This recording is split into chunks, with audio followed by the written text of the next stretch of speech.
여러분 혹시 지금 여러분들 10,000원 갖고 있어요.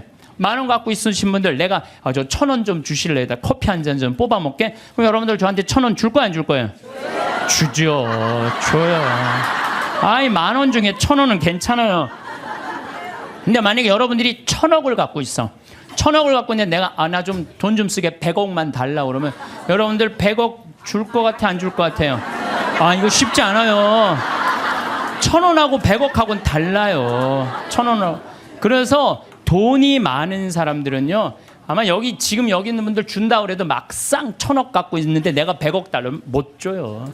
100억이 그게 남의 집 애 이름이에요. 근데 나는 100억 필요 없어요. 근데 국가는 100억이 필요해요. 왜? 너 당신 대한민국을 상대해서 돈 벌었으니까 100억 주면은 이 100억 가지고 가난한 사람들 도와주겠다. 어려운 사람들 복지 이런 거 국가 문화재 이런 거 보호하겠다. 그러면은 좀 넓은 마음으로 내가 대한민국을 상대로 해서 돈을 벌었으면 내가 이 정도까지 은총을 받았으면 내가 100억 정도 내겠다. 이렇게 마음 먹으면은 아니 사람들이 존경하고 돈은 900억 남아있고 얼마나 좋아요.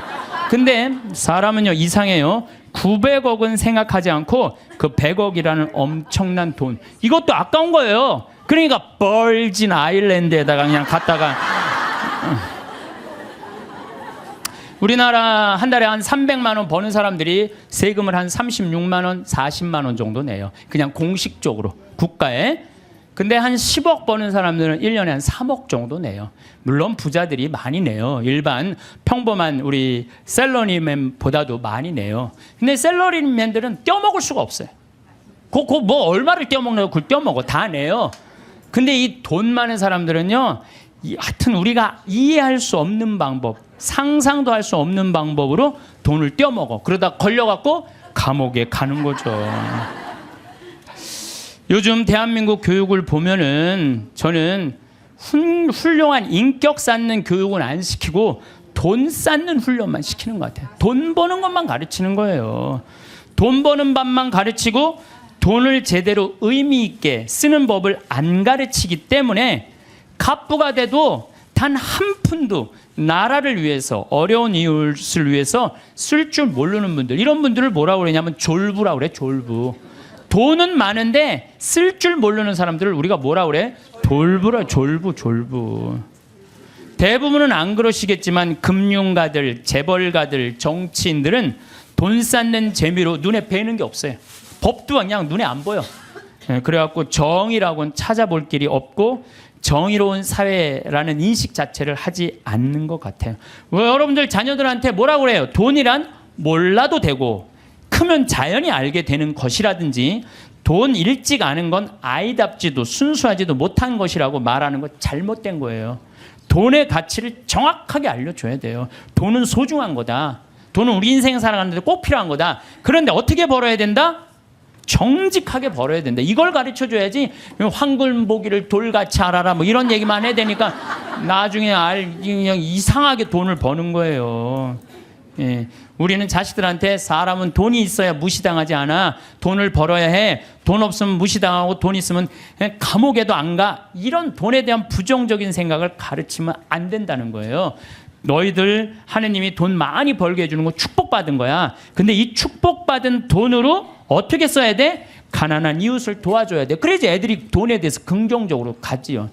돈은 뭐 나쁜 거고 이 조그만 게 머리에 피도 안 마른 게 벌써부터 돈부터 알아가지고 아니에요. 유대인들은요 어렸을 때부터 경제관념을 가르친다는 거예요. 그러니까 걔네들이 1년에 미국에서 사는 아들이 이스라엘에 30억 달러씩 이 이스라엘 본국에 돈 주잖아요. 나라를 위해서 쓰는 거 아니에요. 나라를. 우리는 뭐 버진 아일랜드에 떼어먹고 있는데 미국 애들은요 유대인들은 무서워요. 1년에 30억 달러 국가에 갖다 줘요. 그러니까 그 이스라엘이 저기 모슬렘 유곡 속에서 살아남는 거예요.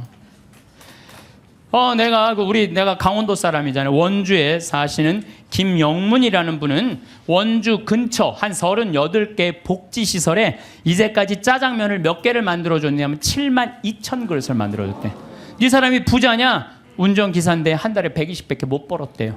근데 그 월급의 일부를 나눠서 짜장면을 자기 쉬는 날.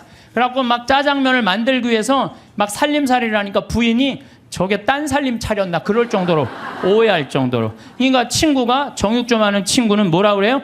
야, 내가 너 그렇게 짜장면 어려운 사람들 고아원 양로원에 가서 봉사하는데 내가 고기는 내가 대주마. 심지어 문막에 있는 시각장애우들은 우리가 밀가루 봉헌하겠다. 이런 사람들이 하늘나라 통장에 잔고가 많은 사람들이에요. 반대로 엄청난 돈이 있으면서도 가난한 이웃 돌보지 않고 돈 더 많이 벌어보겠다고 벌진 아일랜드에다가 알지도 못하는 섬에다가 회사 차려서 세금 떼어먹는 사람들 많아요. 이런 사람들 세상 통장에는 잔고가 많을지 모르겠지만 하늘나라 통장에는 잔고가 하나도 없는 분들이에요. 세상 통장에 돈 많은 거 그거 아무 소용없어요. 그리고 난 진짜 싫어하는 게 뭐냐면 동전 모아 어려운 이웃 돕는 문화 싫어해요. 물론 어린아이한테 동전을 모아갖고 어려운 이웃을 돕는 거 가르치는 거 좋아요. 하지만 우리 문화 전체가 쓰다 남은 동전 가지고 어려운 이웃을 돕는다. 이건 정말로 나쁜 거예요. 내가 재산 중에 정말로 일부분을, 소중한 일부분을 떼어서 어려운 이웃을 도와준다고 할 때 그건 의미가 있는 거예요. 지금 이 시대는 하느님을 꽉 붙잡고 살아야 되는데 돈을 꽉 붙잡고 사는 사람들이 너무 많아요. 돈만 있으면 행복이 올 것 같은데 사실은 그렇지 않습니다. 돈이 오히려 불행으로 가는 지름길인 경우가 많아요. 돈 때문에 감옥에 가는 거지, 돈 떼어먹느냐고 감옥에 가는 거지, 가난한 사람들이 감옥에 가요. 하늘나라 여건 있는 분들, 가슴에 이 여건이 있는 분들 죽음을 맞이할 때도 씩 웃으면서 죽을 수 있는데 돈이 1조 원 있는 분들은 죽을 때 씩 웃고 못 죽어요. 1조 원을 쓰지도 못하고 내가 고스란히 남겨놓고 죽는데 웃고 지금 죽을 판이에요. 지금 내가 지금 더 살아갖고 저 1조 원 지금 누리고 살아야 되는데. 그래서 저는 죽음이라는 건 꼭 필요해요. 왜? 죽음은 만인 앞에 평등한 거예요. 돈 없는 사람이나 돈 1조 원 있는 사람 죽음 앞에는요, 아무리 1조를 들이대고 나 한 10년만 더 살게 해달라고 해도 죽을 땐 죽는 거예요. 죽을 땐. 그러니까 죽음이요, 우리가 여러분들 죽는 게 억울할 것 같지만 가난한 사람들한테는 억울하지 않아요. 평등을 실현하는 좋은 기회예요. 평등을 실현하는 기회. 정말로 행복하게 죽을 수 있는 분들은 살아있는 동안 모아둔 돈 어려운 이웃 다 나눠주고 본인 먹고 싶은 거 먹고 가보고 싶은데 가보고 여행도 좀 다니고 100살 때 신바람 나게 살다가 죽을 때 통장에 500만 원만 남겨놓고 그냥 죽는 게 제일 행복한 사람이에요.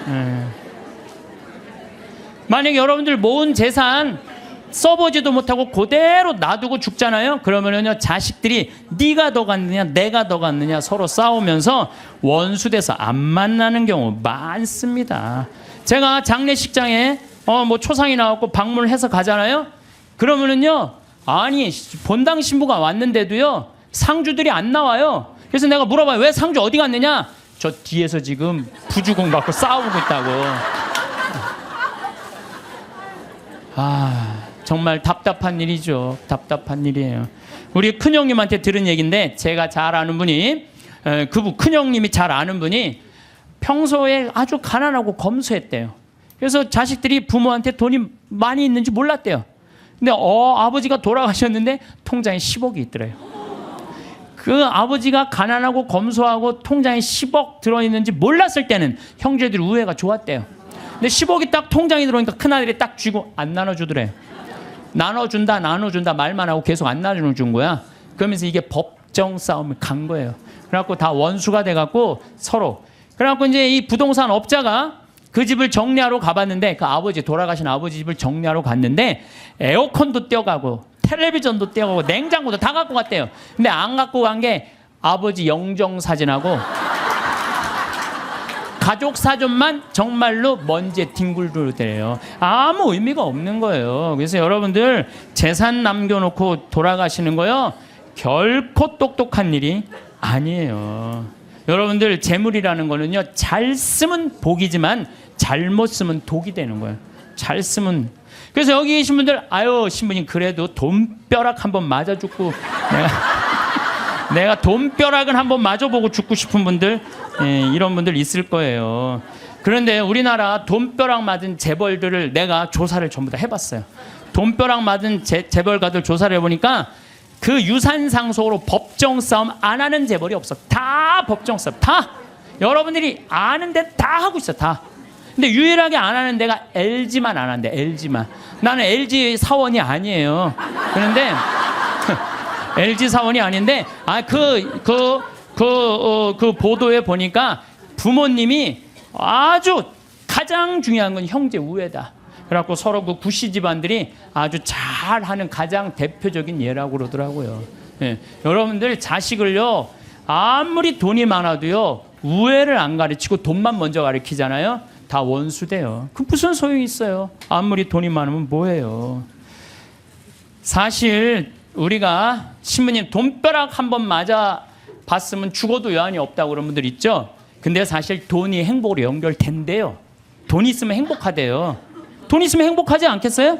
근데 어떤 사람한테 돈이 있으면 행복하냐면은 평생 주식이나 복권으로 얻게 된 일확천금이 아니고 안정적으로 늘어난 사람들에게 돈이 행복을 준다는 거예요.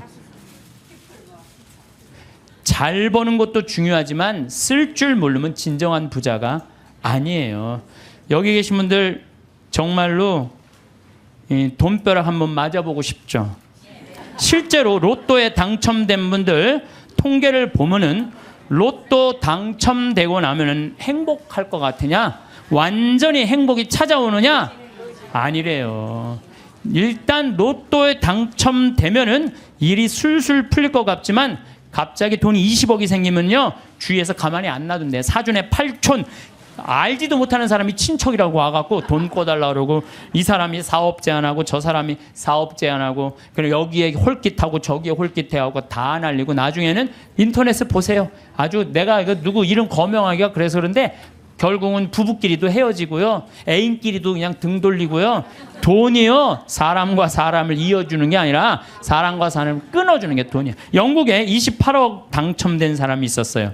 새집 최고급 승용차, 자녀는 호화 사립학교 보냈고 여기저기 사업 투자라는 손짓에 그냥 여기저기 사업. 근데 그 쫄딱 망한 거예요. 그러니까 쫄딱 망하니까 같이 좋던 부인도 이혼하고 이 사람이 지금 통장에 얼마 남았냐면 10달러 남아있대. 10달러. 우리 돈으로 11,050원 정도 남아요. 11,000 한 500원 정도. 예. 돈 많으면 뭐예요? 쓸 줄 모르면 100억을 갖다 줘도요 순식간에 다 날려요. 이 로저라는 사람이 마지막 말이 이래요.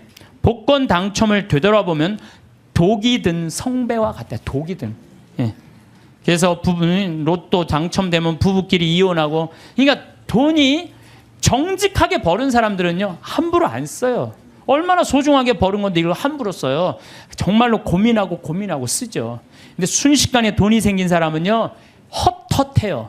라고 술집에 가서 날리고 뭐 바람 피고 뭐 사업하고 그러다가 원래 상태보다도 더한 상태로 돌아가는 거죠. 물론 로또 당첨되고 잘 사는 사람도 의외로 많대요. 근데 이 사람들 근데 잘 사는 사람들은 싹 감춰갖고 잘 못 찾는데요. 근데 우리나라에 400억 로또 당첨된 분이 있어요. 경찰관인데. 근데 이분은요 얼마나 멋있느냐면은 자기 학교, 모교, 경찰서, 지역에 이 35억을 딱 기증을 한 거야. 그리고 난 다음에 공부를 한 거예요. 경영 공부를 하고 그러고 난 다음에 지금 중소기업을 아주 잘 운영을 하고 있대요. 이 사람은 400억을 운영할 수 있는 그릇이 된 사람이죠. 예. 그래서 돈벼락 맞은 사람들이 행복하게 사는 길은 뭐냐면 나누는 거예요. 나누는 거. 예. 나누면 이 사람의 생각이 건강해져요. 근데 거기다 돈 더 벌려고 그러고 떼돈을 벌으려고 그러면은 다 날리는 거지. 2010년 5월 강원랜드에 부부가 놀러를 갔어요. 면직 사업하는. 근데 이분이 얼마를 맞았느냐면 7억 6,680만 원을 맞은 거야. 로또 잭팟 맞은 거죠. 강원랜드에서. 근데 이 집이 빚이 있었대요. 근데 이 부부가 어떻게 했느냐면 이 돈을 전부 카이스트에 다 기증한 거예요. 카이스트. 왜? 이거는 우리가 노력해서 번 돈이 아니다. 이거 빚이 있었는데도 불구하고. 이야, 난 그 부부 정말로 멋있다고 생각해요. 왜? 저는 이렇게 생각해요. 그 돈으로 이 사람이 뭐를 했을지는 잘 모르지만은 그 돈 갖고 딴 거 하는 것보다 이렇게 딱 하면 다시 본 생활에 돌아와서 성실하게 살아요. 별 일 없이 그냥 열심히 살아요. 그게 행복한 거지. 그냥 여기 이제 돈벼락 맞고 싶은 분들 맞지 마세요. 이런 분들은 대한민국에도 큰일 하신 분들이지만은 하늘나라에도 공덕 쌓아 놓으신 분들이에요. 갑자기 많은 돈이 생기면요, 사람 미쳐요. 귀신이 쉬어요. 돈 귀신이 쉬어요. 돈이 많다고 행복한 건 아니에요. 제가 아는 어느 분, 여기 내가 여기서 들은 얘기예요. 여기 우리 봉사자들한테 들은 얘기. 대기업 그 해외 지사 이제 지사장으로 갔대요. 근데 이쪽 기업에서 딱 와갖고 술을 들이다 저녁에 먹이고 재정 상태에 대해서 물었대요. 근데 이 사람은 술을 못 먹는 사람이래요. 근데 기업 회장들이 먹이니까 어떻게 먹고 정신이 혼란한 상태에서 제대로 대답을 못했대요.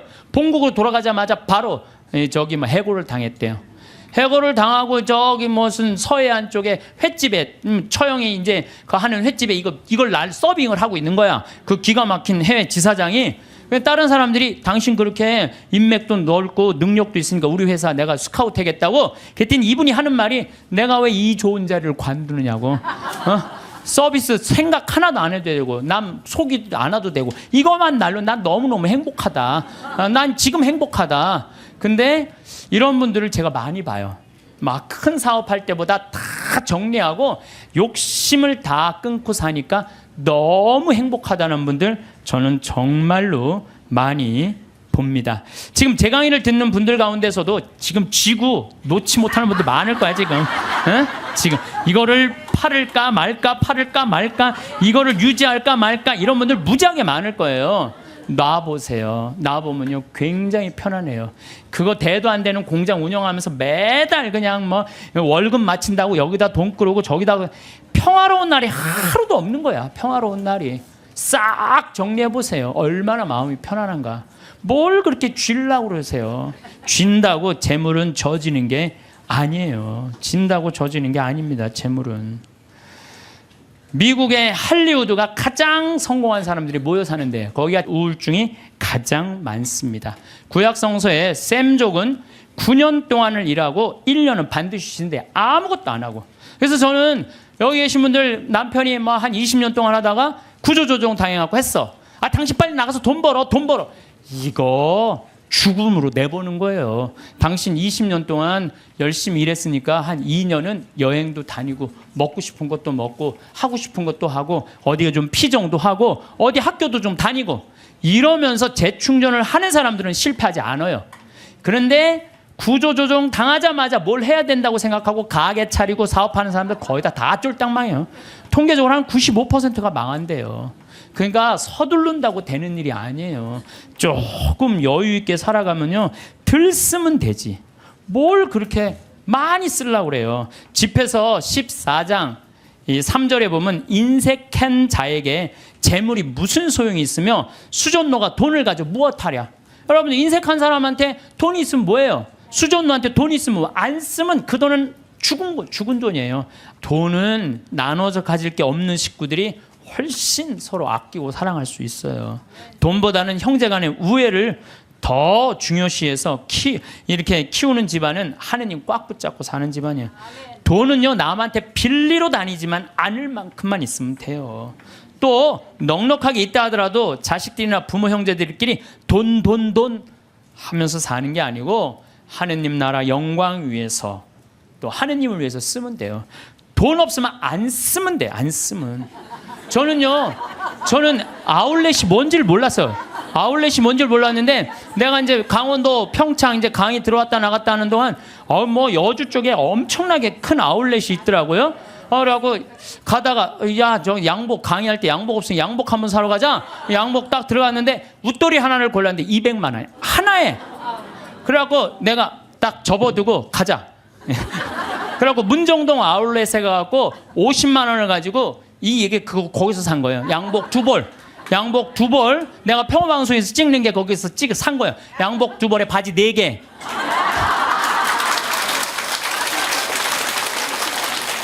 돈은요 없으면 안 쓰면 돼요.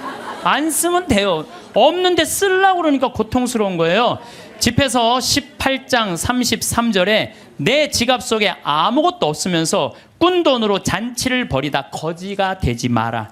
그것은 사실 자신의 생명을 거스르는 행동이다. 그러니까 여러분들, 돈이라는 건요, 우리가 너무 나쁘다고 생각할 필요도 없고 너무 좋다고 생각할 필요도 없어요. 내가 돈의 노예가 안 되고 돈을 내가 부리는 주인이 돼야 돼요. 저는 돈만 모아놓았다가 한 푼도 못 쓰고 죽는 사람들 많이 봤어요. 뼈 빠지게 돈 모았다가 하루아침에 사기당해서, 나는 죽는 사람은 덜 억울해. 살아있는데 사기당해갖고 그냥 한 푼도 못 쓰고 쫄딱 망하는 사람들, 그런 사람들 보면요 정말로 저도 가슴이 아파요. 그분들 땅을 치고 통곡합니다. 먹고 싶은 거 안 먹고, 보고 싶은 거 안 보고, 다니고 싶은데 안 다니는데 그 돈을 어떻게 모은 돈인데 이 돈을 사기치느냐고. 때는 이미 늦어요. 때는 이미 늦어요. 여러분들 사기당하기 전에 쓰세요. 예. 우리 삶이 언제 끝날지 모르잖아요. 나중에 돈 벌면 내가 어려운 이웃과 하느님께 봉헌해야지 하는 사람들 끝까지 아무것도 못해요. 나중에 돈 벌면 한다는 사람 끝까지. 나는 나중에 보자는 놈 하나도 안 무섭고, 나중에 하느님한테 봉헌하겠다는 사람 하나도 안 믿어요. 내가 본당 신부할 때 정말로 잘 먹고 잘 살 때는 성당 찾아오지도 않아요.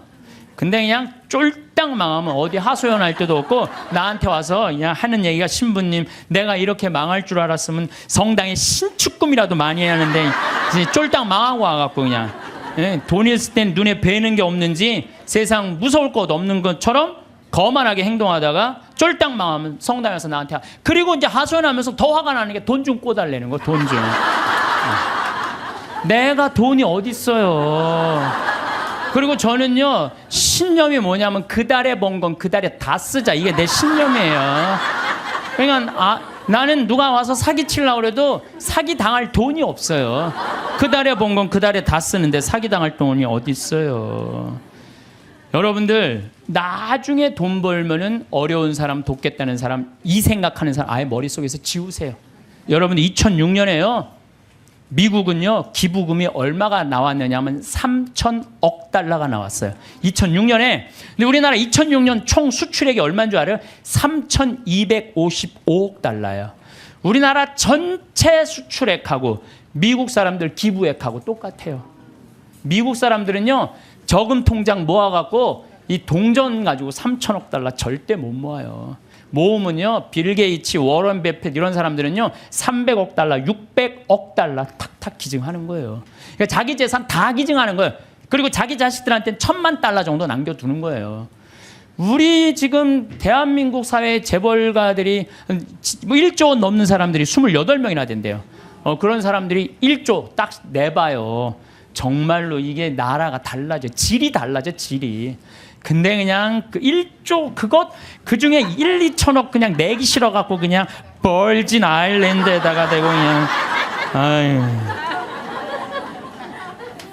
대한민국 사람들이요 한국 사람 상대로 해서 돈 벌었으면 한국에다 돈 내놔야지. 왜 돈을 빼돌려요? 여러분들 20년 전에 그리스라는 나라는 우리나라보다 훨씬 잘 살았어요. 근데 지금 그리스 쫄딱 망했어요. 내가 가보면요 그리스 사람들이 노숙자들 엄청나게 많아요. 예. 왜 쫄딱 망했어요? 그렇게 잘 사는 나라가 부자들이요 세금 다 해외로 빼돌린 바람에 그 나라 망한 거예요.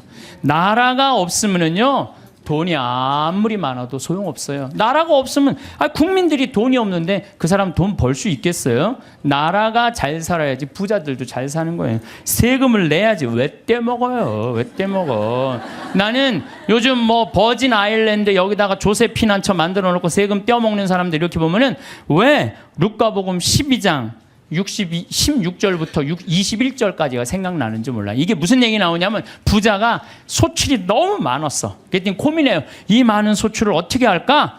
그래. 내가 창고를 헐고 더 큰 창고를 줘서 내가 거기다 소출을 다 넣고 영혼에게 말하리라. 영혼아 걱정하지 마라. 너 먹을 거 많으니까 몇 년 동안 푹 쉬어라. 그랬더니 하느님이 와서 뭐라 그래? 아니다. 네가 좀 하늘나라에서 푹 쉬어야 되겠다. 네가 오늘 죽는 날이다. 너한테는 넉넉하면서도 하느님 나라를 위해서 가난한 너는 오늘 죽는 날이다. 여러분들, 돈이 아무리 많으면 뭐예요? 오늘 죽으면요 아무 소용이 없어요. 나는 창고를 져서 거기다가 쏟아넣는 그 이 부자나 버진 아일랜드에다가 그 몇백억 대고 갖다 놓고, 영혼아 걱정하지 말아라, 내가 버진 아일랜드에다 내가 돈 넣어놨으니까 너 오래 살아라. 오래 살기 쉽지 않아요. 세금을 내야지 왜 세금을 안 내요? 하다못해 예수님도 세금 냈어요. 마태복음 17장 24절을 보면요, 가파르나움, 갈릴레아 호수의 바로 위에 가파르나움 성전이 있어요. 그러니까 베드로한테 사람들이 물어봐요. 가파르나움 성전 사람들이, 니네들 왜 성전세를 안 내냐? 근데 성서를 보면 베드로는 역시 똑같아요. 일단 낸다고 우겨요. 낸다 우리. 성서를 보면 굉장히 웃겨요. 낸다 우리. 그리고 이제 예수님한테 가서 물어봐요. 예수님, 성전세 내려는데 어떻게 하면 좋으냐고. 그랬더니 예수님이 너 가서 물고기 잡으면은 그 물고기 입에 한 스타테르가 있을 것이다. 그거 내라. 스타테르는요 그리스로 은하 한 입인데, 그거는 돈이 얼마냐면 우리 이 대한민국 지금 기초 아주 최저 하루 근로비의 4배. 그러니까 16만 원 정도 되는 거예요. 우리가 3만 7천 원인가 3만 8천 원이가 하루 아주 최저 임금이거든요. 그러니까 16만 원 되는 걸, 아니 예수님도 낸 세금을 아니 왜 안 내냐 이거예요. 이 성서를, 난 이거 성서를 보면서 여기서 깨달은 진리가 있어요. 사소한데 목숨 걸지 말아라. 예수님도 지금 가장 큰 일은 뭐야? 하늘나라를 위해서 이 예루살렘에 올라가고 십자가 못 박혀 돌아가셔야 돼. 근데 그 세금 안 낸다고 우기면은요 아예 유대인 취급도 못 받아요. 그거 16만 원 뭐 많이 돈 드느냐? 그리고 그냥 스타테르 낸 거예요. 사소한데 목숨 걸지 말라는 거예요. 자기 재산이 1조 원이나 되는데 그 한 1,000억, 2,000억 내는 게 뭐가 아까워. 1,000억, 2,000억 내도 얼마가 남아요? 8,000억이 남아요. 8,000억. 아니 그 8,000억은 생각하지 않고 그 2,000억이 아깝다고 그걸 안 내갖고 감옥에, 지금도 감옥에 간 사람 있잖아. 며칠 전에 어젠가 그제 갔잖아요 감옥에. 그 많은 돈을 가지고도 왜 감옥을 가요? 내면 되지. 왜 사소한데 목숨 거냐 이거야. 내 얘기는 그냥 통 크게 내면 되지. 저는 부자들은 하늘나라 들어가기가 낙타가 바늘구멍 뚫고 지나가는 것보다 힘들다고 한 예수님 말 전 이해가 돼요. 우리가 미국 여행 갈 때 옛날에, 지금은 안 그렇지만 은행 통장에 잔고가 얼마나 있느냐, 뭐 3천만 원, 5천만 원 있느냐에 따라서 여권 비자 발급 받는 게 쉬웠어요. 우리도 하늘나라 갈 때 하느님이 물어볼 거예요. 너 하늘나라 은행 통장에 잔고가 얼마나 있느냐. 여러분들 하늘나라 통장에 잔고가 얼마나 있어요? 여러분들 내가 이거 하늘나라에 저금하는 거야 라고 저금해둔 돈들, 내가 이거 하늘나라에 저금하는 거야 라는 마음으로 저금한 것들, 그 가끔 그런 거 있잖아요. 내가 어딜 도와줄 때 이게 좀 힘든 돈이야. 내가 1,000만 원, 2,000만 원을 도와야 돼. 그래 내가 이거 하늘나라에 저금하는 거야. 탁 도와주는 액수가 여러분들 얼마나 돼요? 잔고에 하나도 없는 분들도 있을 수 있어요. 나를 위해서 쓰다 보니까 하늘나라에는 하나도 안 쌓을 수가 있어요. 마태복음 25장 보면은 이 마지막 날 최후의 심판 때 한쪽 오른쪽, 양들은 오른쪽으로, 염소는 왼쪽으로 갈라요. 그리고 예수님이 이렇게 말해요. 너희들은 내가 굶주렸을 때 먹을 것을 주었고, 목말랐을 때 마실 것을 주었고, 나그네 되었을 때 따뜻하게 맞아 주었고, 헐벗었을 때 입을 것을 주었고, 병들었을 때 돌보아 주었고, 감옥에 갇혔을 때 찾아 주었다. 그러니까 오른쪽에 있는 양들이 그래. 언제 내가 그랬어요? 내 이웃 하나한테 해준 것이 곧 나에게 해준 것이다. 기가 막힌 말이죠. 우리 동학사상 1800년에 마지막에 그 동학사상 할 때 인내천 사상이라고 있죠. 사람 안에는 하늘이 있다. 우리 안에는 전부 다 하늘이 들어있다. 예수님은요 우리를 다 당신의 분신으로 생각했던 거야. 여기 있는 분들 전부 다 누구 분신이야? 예수님 분신이에요. 내가 언제 당신 목말랐을 때, 굶주렸을 때, 헐벗었을 때, 병들었을 때 언제 돌봐줬느냐? 내 이웃한테 해준 것이 곧 나에게 해준 것이다. 그러니까 여러분들 정말로 병들고 정말 아프고 헐벗고 가난한 이웃에게 해주는 건 곧 누구한테 해주는 거예요? 이거 통장 잔고 많은 거예요, 적은 거예요? 많은 분들이에요. 근데 왼쪽에 있는 염소들한테는 뭐라 그래? 너희는 내가 헐벗었을 때, 목말랐을 때, 굶주렸을 때, 병들었을 때, 감옥에 갔을 때 한 번도 찾아온 적이 없다. 내가 언제 주님인 줄 알았으면 우리가 찾아갔는데 언제 주님께서 그러셨느냐고. 내 이웃에게 해주지 않은 것이 곧 내게 해주지 않은 것이다. 여기 계신 분들 가운데 무료 급식에 참여하시는 분들, 감옥, 교도소 봉사하시는 분들, 병원, 내가 병원 봉사자들한테 강의 많이 다녀. 여의도 뭐 순복음병원, 여의도 교회, 여의도만 나오면 순복음이 나오네. 여의도 성모병원, 강남 성모병원, 뭐 인천병원, 이렇게 내 봉사자들한테 강의 많이 다녔거든요. 근데요, 병원의 봉사자들이 200명, 300명 돼요. 우리 천주교 교우들이. 이분들 다 뭐 하는 거예요? 하늘나라의 통장에 잔고가 가득 있어요. 하느님을 내가 꽉 붙잡고 있고 내 삶 전체가 하느님께 봉헌된 분은 지난번에 우리 최재용 신부님 어머니처럼 93살에 돌아가실 때 아들 손을 잡고 어떻게 돌아가실 수 있다고 씩 웃으면서 돌아가실 수 있어요. 그래서 그 죽음이 아니고 새로운 삶으로 옮아가는 여정일 뿐이에요. 우리 인간은 참 죽음을 많이 두려워하는데 죽음은 결코 무서운 게 아니에요. 새로운 삶으로의 변화죠. 지금은 미국이 자유여행이 많이 되잖아요. 근데 옛날에는 미국에 여행 가려고 그래도 까다로웠어요, 안 까다로웠어요? 까다로웠어요. 미국에 가려고 그러면은 옛날에 미국 비자 발급 받으려면은요, 통장에 잔고가 얼마 있느냐, 너 갔다가 돌아올 수 있는데 보증인이 있느냐, 이런 거 다 물어봤어요. 또 막상 요즘은 미국에 이렇게 제가 로망 칼라를 차고 이제 미국 강의하러 갈 때 거기 여권 심사하는 데서 꼬치꼬치 물어요. 왜 왔느냐고. 그래서 강의하러 왔다. 도라는 갈 거냐? 나 한국에 갈 거다. 며칠 머물 거냐? 뭐 10일 머무를 거다. 정말로 까다롭게 물어보더라고요. 여러분들 만약에 하늘나라에 막 들어가려고 그럴 때 이 베드로 성인이 물어볼 거예요. 너 성당은 열심히 다녔느냐? 또 가난한 이웃은 잘 돌보았느냐? 회개는 많이 했느냐? 하늘나라 열쇠 쥐고 있는 분이 다행히 베드로라 정말로 다행이에요. 이 베드로 성인이 좀 허술해요. 베드로 성인이 만약에 바오로 사도가 열쇠를 갖고 있었으면요, 저를 포함해서 여기 있는 분들 들어갈 수 있는 분들 거의 없어요. 바오로 사도는 신약성서 27권 중에 13권을 쓴 사람이에요. 얼마나 똑똑한 사람인지 몰라요. 그 똑똑한 사람들이 여러분들한테 따지면 여러분들 뭐 말 대꾸 제대로 할 수 있을 것 같아요? 못해요. 그냥 얼버무리다가 그냥 이거 자격 없네 그리고 그냥 딴 데로 보낼 거예요. 그나마 우리 베드로 사도, 참 베드로 사도는요 재밌어요. 베드로 사도는 거의 성서 글을 쓰지 않았어요. 써도 신약 성서에 2권, 베드로 전서, 후서. 근데 얼마나 웃기냐면은 베드로 전서 5장, 후서 3장. 아주 간단하게 썼어요. 아주 간단하게.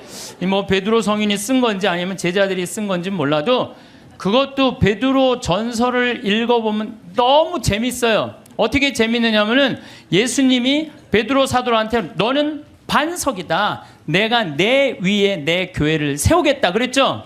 그래서 이 베드로 성인은요 돌에 대한 게 굉장히 관심이 많았던 것 같아. 그래서 이 베드로 사도 예수님 표현하는 걸 보면은 사람들에게는 버림을 받았지만 하느님께 선택된 값진 돌이란 돌 얘기만 해요. 베드로 전서를 보면은 내가 시온의 돌을 놓는다. 선택된 값진 모퉁이 돌이다. 이 돌을 믿는 이는 부끄러운 일을 당하지 않을 것이다. 집짓는 이들이 내버린 돌이 그 돌이 모퉁이의 머릿돌이 되었네. 돌 얘기만 해. 돌 얘기만. 베드로 사도는 근데 이 베드로 사도가 하늘나라 열쇠를 쥐고 있긴 있는데 허술하다는 이야기는요, 예수님께서 이제 예루살렘으로 올라가면서 그 이제 올라가는 길에 얘기를 해요. 나는 너에게 내 교회를 세우겠다. 그리고 그 얘기 하시자마자 뭐라고 그러냐면, 나는 예루살렘에 올라가면은 순환을 당하고 죽을 것이다. 그랬을 때 베드로가 뭐라고 그러냐면, 아이코 맙소사, 그런 일은 결코 일어나지 않을 것입니다. 내가 당신 지키겠다 이거예요. 지금 예수님은 죽으러 올라가는데 베드로는 국무총리 되려고 올라가는 거예요. 지금 예수님 생각하고 베드로 생각하고 완전히 달라요. 베드로는 하늘나라를 이해하지도 못했어요. 그러니까 이런 말을 하는 거예요. 아이쿠 맙소사, 주님, 그런 일은 결코 일어나지 않을 것입니다. 그러니까 예수님이 바로 뭐라고 그러냐면은, 사탄아, 내게서 물러가라. 너는 나에게 걸림돌이다. 돌 얘기 많이 나오죠? 너는 나한테 걸림돌이다. 너는 하느님의 일은 생각하지 않고 사람의 일만 생각하는구나. 예수님은 하느님의 일로 인류를 구원하시기 위해 십자가에 못 박혀 돌아가시려고 그러는데, 베드로는 뭐 하려고 올라간 거예요? 국무총리 하러 근데 국무총리, 왕이 돼야지 국무총리 될 거 아니에요. 근데 죽는다니까. 아이쿠 맙소사, 결코 주님, 그런 일은 일어나지 않을 것입니다. 그러니까 예수님이 뭐라 그래요? 사탄아, 내게서 물러가라. 너는 하느님의 일은 생각하지 않고 사람의 일, 국무총리 될 일만 생각하는구나. 예수님이 또 그래도 그렇지. 바로 전에 내가 내 위에 내 교회를 세우겠다 그러다가 또 바로 사탄아 물러가라 그냥. 예수님 믿는 거 쉽지 않아요. 예수님 아주 당황스러운 일들을 너무 많이 하셔갖고, 베드로는 예수님이 붙잡히니까 3번이나 예수님을 배반해요. 3번이나. 이제 예수님 붙잡히고 다른 제자들은 그래도 다 도망가도 그래도 베드로가 그 12 중에 나요. 그래도 예수님 따라가고 어떻게 되나 지켜보려고 따라갔어요. 그러니까 그 종이 뭐라 그래요? 당신도 그 갈릴레아 예수랑 같이 다니는 사람이군요. 그러니까 베드로가 뭐라 그래요? 이 여자가 무슨 말을 하는지, 이 여자가 지금 무슨 말을 하는지 모르겠네 이래요. 근데 당신 정말 그 사람하고 있었는데, 그랬더니 나는 그 사람을 알지 못하오 그래요. 참, 이 베드로가 할 일이에요? 예수님하고 정말로 내 위에 내 교회를 세운다 그러고, 정말로 주님, 그런 일은 내가 보호하겠습니다, 막 이런 사람인데 나는 그 사람을 알지 못하오. 그러니까 3번째로 확실히 당신 그 사람 예수 그리스도와 예수와 같이 다니던 사람 맞는데, 그러니까 베드로는 이렇게 얘기해요. 내가 내 말이 거짓말이라면 1000벌이라도 받겠다고 맹세하면서 나는 그 사람을 모르고 그래요. 아주 배신을 해도 확실히 해요. 확실히. 얼버무리고 한 게 아니라 확실히 배신을 해요. 예수님 배반 3번 했죠. 따라가는 이유도 몰랐죠. 그리고 베드로는요, 냉담 생활도 해요. 어떻게 냉담 생활을 했냐면, 예수님 십자가 못 박혀 돌아가셨어요. 돌아가시니까 베드로가 뭐라고 그러냐면, 나는 물고기 잡으러 간다 그래요. 물고기 잡으러 간다는 얘기는 뭐야? 내가 예수님 따라다니기 전 생활로 돌아간다는 거예요. 이게 냉담이지 뭐예요, 냉담.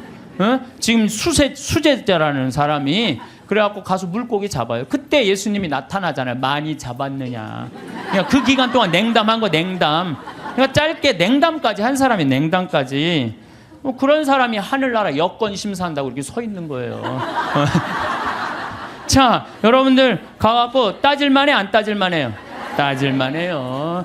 당신은 냉담한 적 없냐? 당신은 배반한 적 없냐? 당신 예수님 딴 생각으로 따라다닌 적 없냐? 대충 따지면 베드로가 눈 깔고, 그래 나도 그런 적이 있었지, 들어가. 그래서 나는 예수님께서 베드로한테 하늘나라 열쇠 준 것에 대해서는 굉장히 희망적이에요. 왜? 그 실수투성인 그 베드로한테 열쇠를 줬다는 것은 우리들도 실수투성이에요. 저나 여러분이나 인생 살다 보면 흠 없는 사람들이 있어요? 흠투성이에요. 그런데 그 기가 막힌 배반까지 한 베드로, 냉담 생활까지 한 베드로를 하늘나라에 열쇠를 주고 그 위에 교회를 세운 하느님은 얼마나 마음이 넓으시겠어요? 그렇지 않겠어요? 예, 그러니까 여러분들이 정말로 회개하고 믿기만 한다면은 하느님이 여러분들한테 하늘나라 아주 활짝 문 열어놓고 기다리고 계실 거예요. 근데 문제는 베드로는 마지막에 어떻게 했느냐? 마지막에요.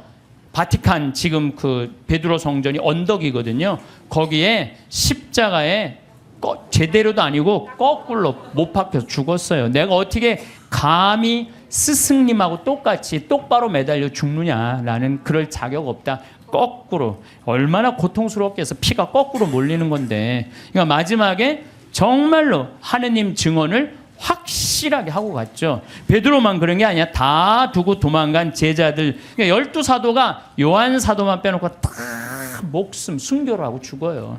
그래서 이 사도들이 예수님 따라다니다가 배신도 하고 자기네들끼리 누가 높냐 싸우기도 하고 뭐 어쨌든 속을 많이 썩였지만 마지막은 어떻게 죽었어요? 은총지휘 속에 죽었다는 얘기예요. 은총지휘 속에 하느님을 증거하다가 마지막에 죽었다는 거예요. 그래서 여러분들도 죽을 때 가장 잘 죽는 게 중요해요. 죽을 때 죄악 속에서 죽으면요, 그건 회개의 기회가 없는 거예요. 항상 기도할 때 내가 죽을 때 잘 죽을 수 있도록 주님 저를 도와주십시오라고 여러분 항상 기도해야 돼. 그래갖고 항상 죽음을 잘 맞이할 수 있도록, 그래서 늘 주님을 증거하고 주님 속에서 살아갈 때, 돌아가실 때 씩 웃으면서 죽을 수 있다는 얘기죠. 많은 사람들은 풍요로운 삶을 꿈꿉니다. 아마도 우리 모두가 그러할 것입니다. 하지만 돈이라는 단어를 떠올릴 때 마음속에서 일어나는 감정은 사람마다 참 다릅니다. 어떤 분들은 안도감을 느끼고 어떤 분들은 묘한 긴장감을 느낍니다. 또 어떤 분들은 복잡한 감정의 소용돌이 속에서 스스로도 설명하기 어려운 무언가를 경험합니다. 돈은 그 자체로 좋은 것도 나쁜 것도 아닙니다. 돈은 단지 우리의 삶을 돕는 도구일 뿐입니다. 하지만 이 도구를 어떻게 바라보고 어떤 감정으로 대하느냐에 따라 우리의 삶은 완전히 달라질 수 있습니다. 똑같은 금액의 돈이라도 누군가에게는 안정과 기쁨의 원천이 되고 누군가에게는 끊임없는 불안과 걱정의 씨앗이 되기도 합니다. 이런 차이는 바로 돈과 맺는 관계의 질에서 비롯됩니다. 우리는 사람과 좋은 관계를 맺기 위해 노력하지만 정작 우리 삶에서 중요한 역할을 하는 돈과는 어떤 관계를 맺고 있는지 깊이 생각해 본 적이 드뭅니다. 오늘은 돈과 좋은 관계를 맺고 진정한 풍요로움을 누리는 방법에 대해 이야기해 보려 합니다. 돈을 대하는 우리의 태도를 살펴보면 크게 두 가지 경향을 발견할 수 있습니다. 하나는 돈을 최대한 많이 모으고 쌓아두려는 태도입니다. 이런 태도의 밑바닥에는 혹시 모를 미래에 대한 불안감이 자리 잡고 있습니다. 충분히 이해할 수 있는 마음입니다. 우리는 예측할 수 없는 일들을 겪어왔고 대비의 중요성을 알고 있으니까요. 하지만 이런 태도가 지나치면 역설적인 상황이 벌어집니다. 돈을 많이 모을수록 잃을 것에 대한 두려움도 함께 커집니다. 통장의 숫자는 늘어나는데 마음의 평화는 오히려 줄어드는 것입니다. 마치 물을 가득 담은 항아리를 조심스럽게 들고 가는 사람처럼 긴장하며 살게 됩니다. 이것이 과연 우리가 원했던 풍요로운 삶은 아닐 것입니다. 다른 하나는 돈을 너무 쉽게 써버리는 태도입니다. 순간의 즐거움이나 충동적인 욕구를 따라 돈을 사용하고 나면 일시적인 만족감은 느낄 수 있지만 곧 후회와 허탈함이 찾아옵니다. 이런 방식 역시 돈과 건강한 관계를 맺고 있다고 보기 어렵습니다. 돈은 손가락 사이로 빠져나가고 정작 삶에 의미 있는 변화는 일어나지 않습니다. 그렇다면 우리에게 필요한 것은 돈을 흘려보내는 즐거움을 아는 것입니다. 여기서 흘려보낸다는 말은 무분별하게 쓴다는 의미가 아닙니다. 돈을 가치 있는 곳에 사용함으로써 그것이 우리 삶에 의미 있는 무언가로 변화하도록 하는 것을 말합니다. 물은 흐를 때 생명력을 지닙니다. 고여있는 물은 썩지만 흐르는 물은 맑고 깨끗합니다. 강물이 바다로 흘러가듯 돈도 움직일 때 진정한 가치를 발휘합니다. 돈을 단지 쌓아두기만 하면 그것은 숫자에 불과합니다. 하지만 그 돈으로 우리 자신을 성장시키는 배움의 기회를 얻거나 소중한 사람들과 함께하는 시간을 만들거나 새로운 경험을 할 때 그 돈은 뒤로 솟아라 움직이는 에너지가 됩니다. 맛있는 음식을 함께 나누는 자리를 마련하는데 돈을 사용했다고 생각해 봅시다. 그 순간 돈은 단순히 사라지는 것이 아닙니다. 그것은 웃음과 대화와 따뜻한 마음의 교류로 변화합니다. 그 자리에서 나눈 이야기와 함께 느낀 행복은 오랫동안 우리 마음속에 남아 삶을 풍요롭게 만듭니다. 이것이 바로 돈을 흘려보내는 즐거움입니다. 또 다른 예를 들어보겠습니다. 건강을 위해 좋은 음식을 먹고 적절한 운동을 하는데 돈을 사용한다면 그 돈은 우리 몸의 건강으로 전환됩니다. 건강한 몸은 우리에게 활력을 주고 더 많은 것을 누릴 수 있는 기반이 됩니다. 새로운 취미를 배우는데 돈을 쓴다면 그 돈은 우리의 재능과 즐거움으로 바뀝니다. 집안을 편안하게 꾸미는데 돈을 투자한다면 그 돈은 매일매일의 평화로운 시간으로 돌아옵니다. 이렇게 돈을 흘려보낼 때 우리는 단순히 돈을 잃는 것이 아니라 그것을 더 가치 있는 형태로 변환시키는 것입니다. 이런 경험이 쌓이면 돈을 쓰는 것에 대한 두려움이나 죄책감이 줄어들고 대신 기쁨과 만족감이 자리 잡게 됩니다. 또한 돈을 통해 기쁨을 순환시킬 수 있습니다.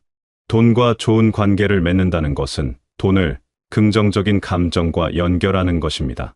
우리가 누군가에게 작은 선물을 하거나 감사의 마음을 표현할 때 돈을 사용한다면 그 돈은 기쁨과 감사의 매개체가 됩니다.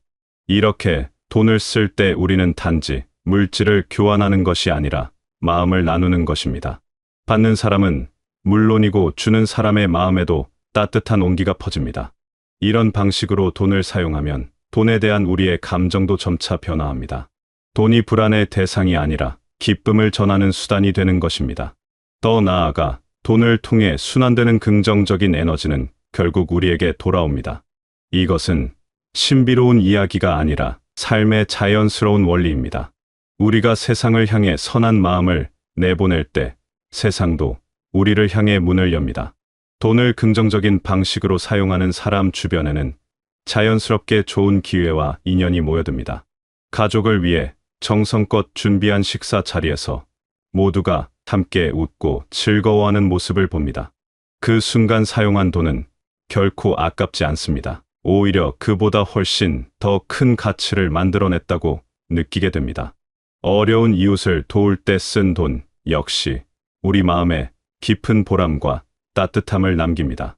이런 경험들이 쌓이면 돈은 우리에게 부담이 아니라 삶을 더욱 풍성하게 만드는 친구가 됩니다.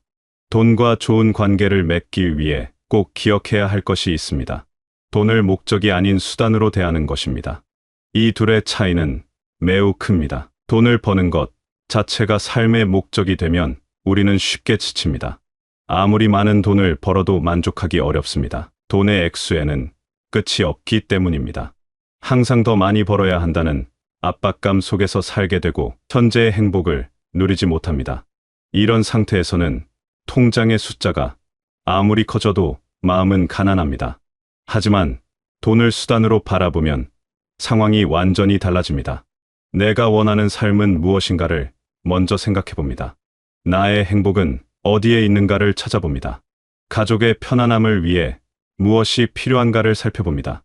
나는 어떤 새로운 도전을 하고 싶은가를 고민해 봅니다.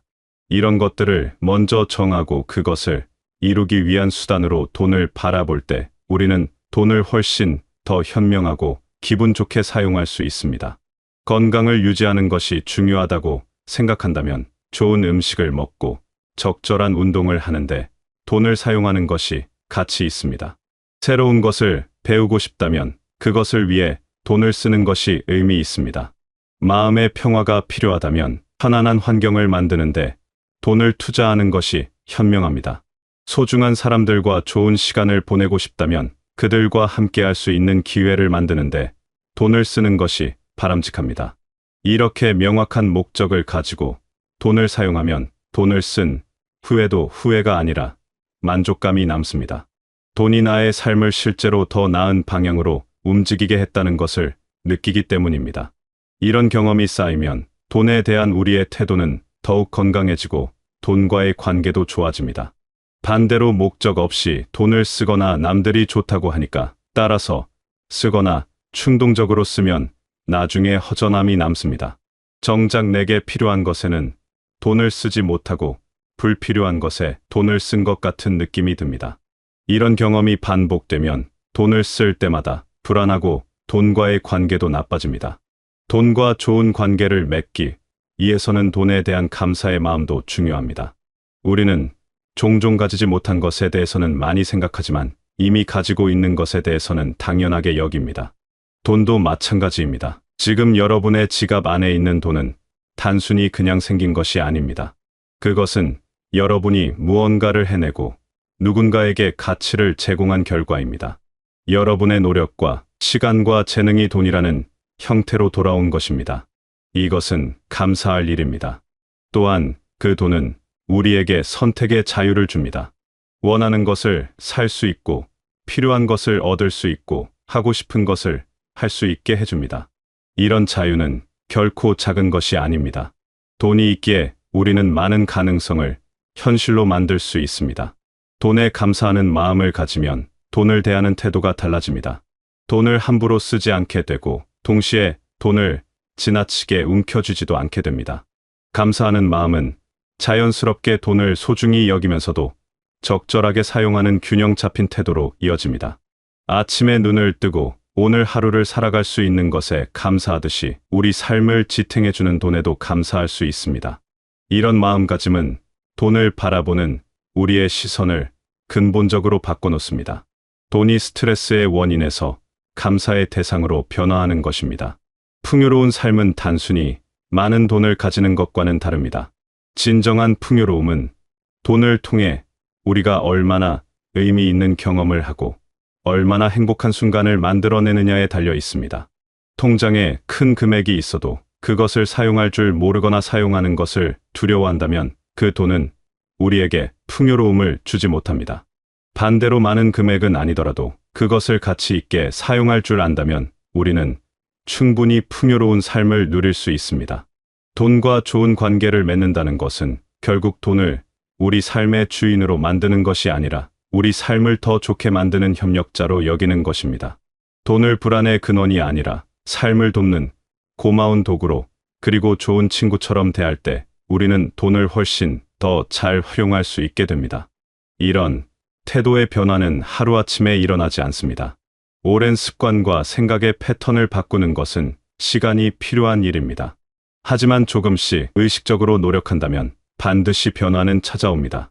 오늘부터 돈을 쓸 때 잠시 멈추어 생각해 보십시오. 이 돈이 나의 삶에 어떤 의미를 더할 것인지를 생각해 봅니다. 이 돈의 사용이 나에게 기쁨을 줄 것인지를 살펴봅니다. 이 돈으로 누군가와 좋은 마음을 나눌 수 있는지를 고민해 봅니다. 이렇게 의식적으로 생각하면서 돈을 사용한다면 여러분은 이미 돈과 더 좋은 관계를 맺기 시작한 것입니다. 그리고 돈을 벌었을 때도 잠시 멈추어 감사해 보십시오. 이 돈이 내게 오기까지 내가 무엇을 했는지를 되돌아봅니다. 이 돈이 내게 어떤 가능성을 열어주는지를 생각해 봅니다. 이런 생각을 하면서 돈을 받아들인다면 돈은 여러분에게 부담이 아니라 축복으로 느껴질 것입니다. 돈과 좋은 관계를 맺으면 신기한 일들이 일어납니다. 같은 금액의 돈이라도 더 큰 만족감을 줍니다. 돈을 쓸 때 죄책감이나 불안감 대신 기쁨과 평화를 느낍니다. 돈을 벌 때도 억지로 하는 것이 아니라 내가 제공하는 가치에 대한 정당한 보상으로 받아들이게 됩니다. 또한 돈과 좋은 관계를 맺으면 돈에 대한 집착에서 벗어날 수 있습니다. 역설적이게도 돈을 덜 집착할수록 돈은 더 자연스럽게 우리 곁에 머뭅니다. 우리가 돈을 건강하게 사용하고 순환시킬 때 돈은 다시 우리에게 돌아오기 때문입니다. 돈이 흐르는 곳에는 생명력이 생깁니다.